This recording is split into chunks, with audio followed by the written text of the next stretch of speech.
Hey everyone, and welcome back to another episode of The Roundup, where a lot is going on. We've had the big obvious story of this week with Fall Guys absolutely dominating Twitch, doing super well in its pre-release, and then just doing insanely well with release, and then, falling over a bit, because it did so damn well. But also, over in financial land, well, we've got Nintendo having their crazy Q1, and Take-Two having their earnings call, and also telling us that their games are so good, we'd be crazy not to pay an extra $10 for them. Also, Ubisoft have got some drama, Tencent have been a little bit dragged into the TikTok ban discussion, and XCloud is coming out soon, but with a little bit of added drama that we maybe did not expect. So, that's what's going on with today's news. Of course, most of the people who watch this channel are not subscribed to the channel, so hit that sub button, of course, the like button, that watch time. It's what the algorithm wants, so thanks for all of your support. And with that said, let's just get stuck into the news. So, Fall Guys.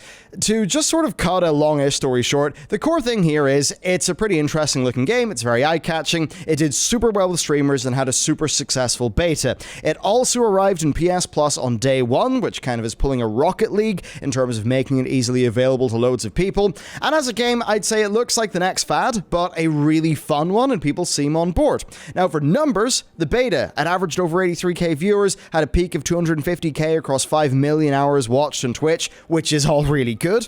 And unsurprisingly, it topped the Steam chart when it was still a pre-order. So all of this means it did super well. On its launch, there was 120k concurrent players, 56k in Steam alone, and that obviously did lead to some difficulties, because the game ended up smashing all of Mediatonic's highest player estimations for the game, peaking at 523k viewers on Twitch at launch, which is insane, and that really did translate to so many people wanting to play that game that, yes, the servers started to fall over.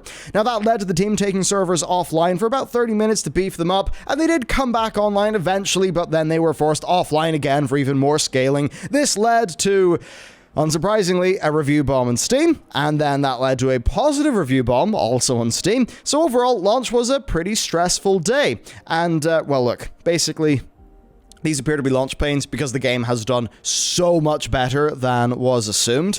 The team have since, though, taken servers offline a few times for maintenance and upscaling, so I'd imagine that as the days go on, we will get just a more stable situation for that game, and they've already actually rolled out their first stability and security patch in anticipation of the game's first big weekend. So, that stuff has basically just been the big success and also a bit of the drama for this week. Credit to the team, though. Their communications have been stellar. Their CM, who's running the Twitter, is absolutely earning, they're certainly earning their wages, doing a great job there. Just overall, they've been pretty clear, consistent, they've been engaging, and overall, it's just been doing well. So overall, I'd say a positive story. And I think that's all for the best, because honestly, a bit of dumb fun is maybe what we need sometimes. And also, there'll be a Twitch Rivals tournament. Soulja Boy and Chuck E. Cheese are streaming it, and Cyberpunk 2077 and Walmart Canada want to collab.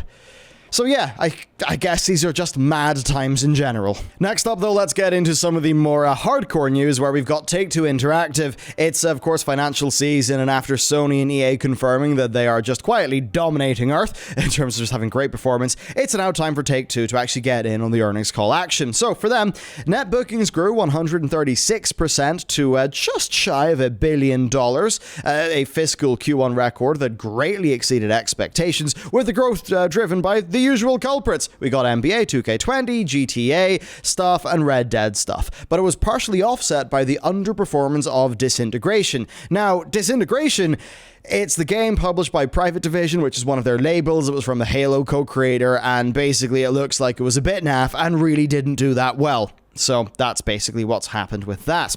Now for them, in terms of other things, recurrent consumer spending grew 127% compared to a 75% prediction, and that accounted for 65% of total net bookings.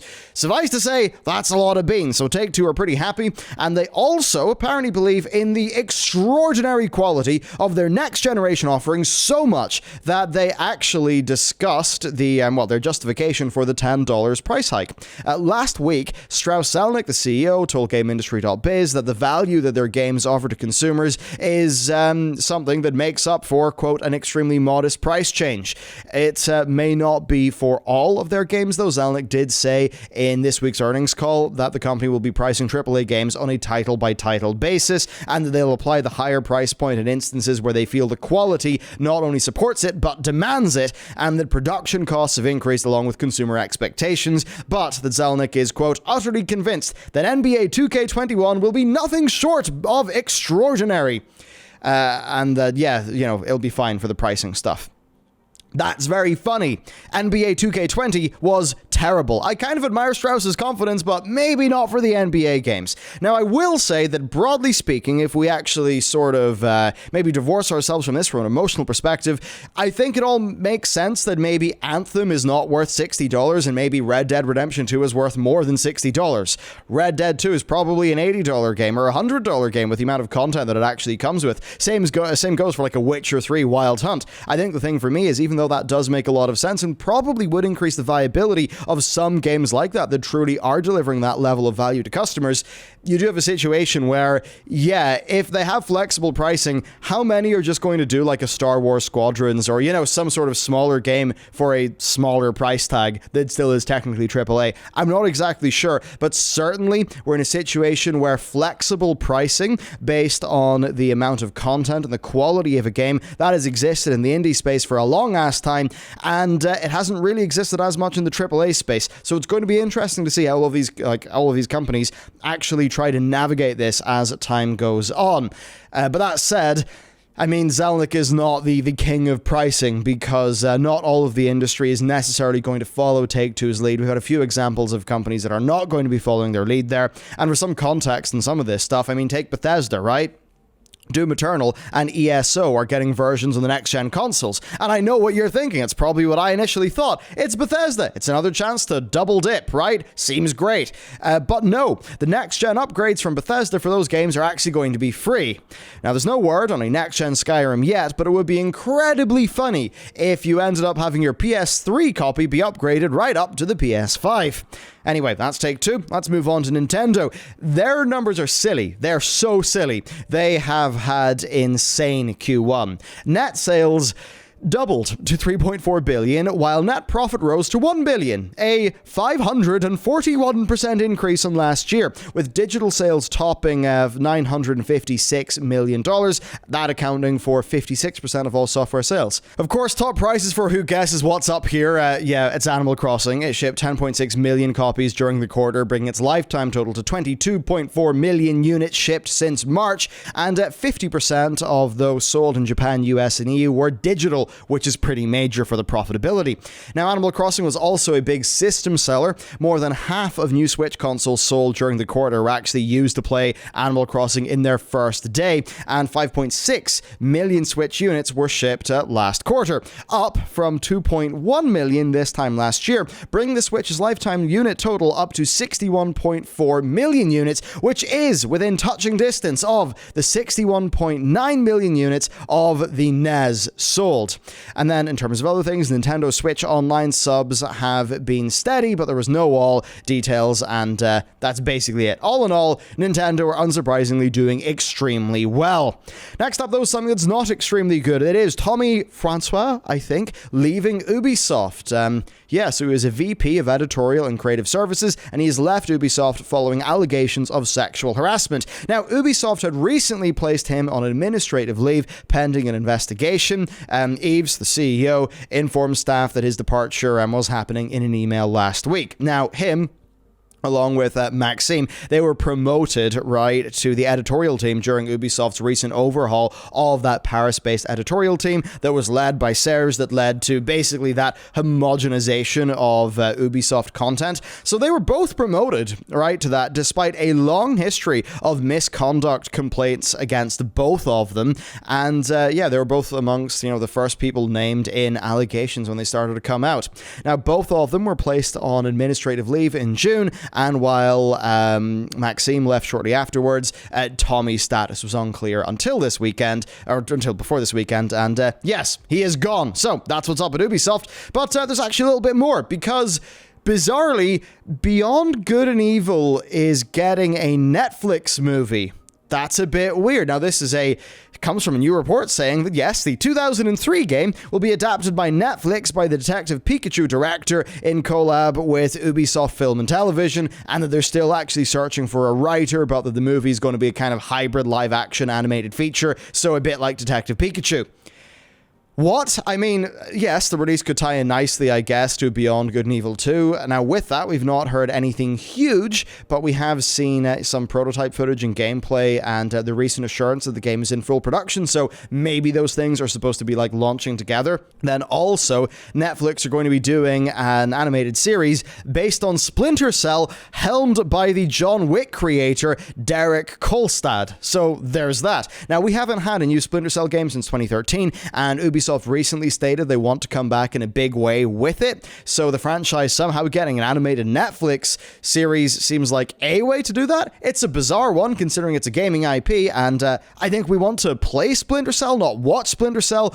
But yes, that is something that's happening. I mean, then again, Netflix do actually have a bit of a knack for producing content in semi-dormant IPs. I mean, Castlevania and the upcoming Dragon's Dogma series are things. So I suppose it is a good way to boost an IP's appeal, like beyond a core fan base. So who knows? Maybe it might actually work out quite decently. Anyway, moving on with the news today. We've got XCloud. So, Microsoft's cloud gaming service is going to be launching in 22 territories on September 15th, and it's going to be a part of Xbox Game Pass Ultimate, and that will retain its $15 a month fee.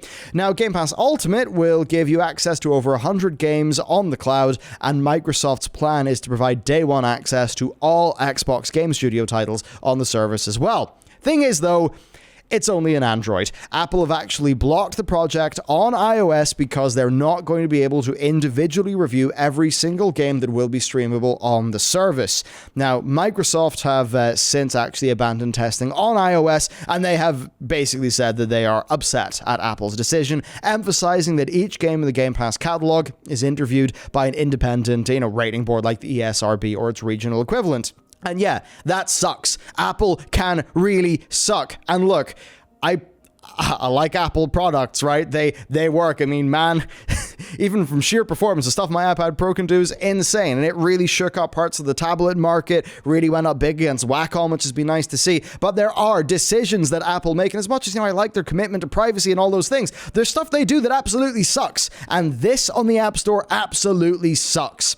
Now, Microsoft say they don't currently see an avenue to bring the service to iOS, but they do believe that the customer should be at the heart of the experience. Now, Tim Sweeney's hopped in as well, saying on Twitter that Apple has outlawed the metaverse and that the policy would rule out all cross-platform ecosystems with user-created modes like Google Stadia, GeForce Now, Fortnite, Minecraft, and Roblox. So yes, Tim doesn't like Apple very much, and honestly, if you take a look at the broader Apple news that's been going on these days, App Store developers are pretty much, I would say, the least happy they have ever been at a number of Apple's policies and how they are implemented on the App Store. I do not expect to see any change, but I think it's good that the pressure is being put on there. And then next, well, it was a bit of a scary week for US companies that had any ties to Tencent, because in an effort to curb the information capture capabilities of the Chinese social media and payment platform WeChat, the White House issued an executive order prohibiting any US-based entities from making transactions, that's as far as they were defined, with its parent companies, which are Tencent and ByteDance. Now, this caused a lot of market confusion. It wiped $35 billion of Tencent's market value, but that's just stock fluctuations, of course. Now, as we know, Tencent has quite an interest in the US gaming industry, and some have speculated that the executive order could effectively block payments to companies like Riot or Epic, but that is not the case, though. The White House have actually confirmed rather quickly to the LA Times that the order will only affect WeChat and not Tencent's gaming interests. So it's not quite as scary as it initially seemed to some, though it will be interesting to see whether this will actually just spook off some Chinese involvement in the Western games industry, what's going on there. I mean, there's the TikTok situation, which honestly is really, really crazy. Like, even from a free market perspective, it's really crazy. Like, I mean, I don't know. It's not particularly free market having this situation where it's like, if you don't do X within X amount or Y amount of time, you're going to be banned. We recommend this company purchases you. That is... I don't know. I mean, to me, that seems like a very bizarre role for government to be having. Specifically, the whole, suggesting that Microsoft buy TikTok. That's like, I don't know, man. I don't know if that's the role of government. That said, I do lean to more of a small government perspective. So that's just a little bit sort of spooky to me. Anyway, it's not exactly gaming news. It's TikTok. And honestly, the last thing I want to find myself talking about is bloody TikTok.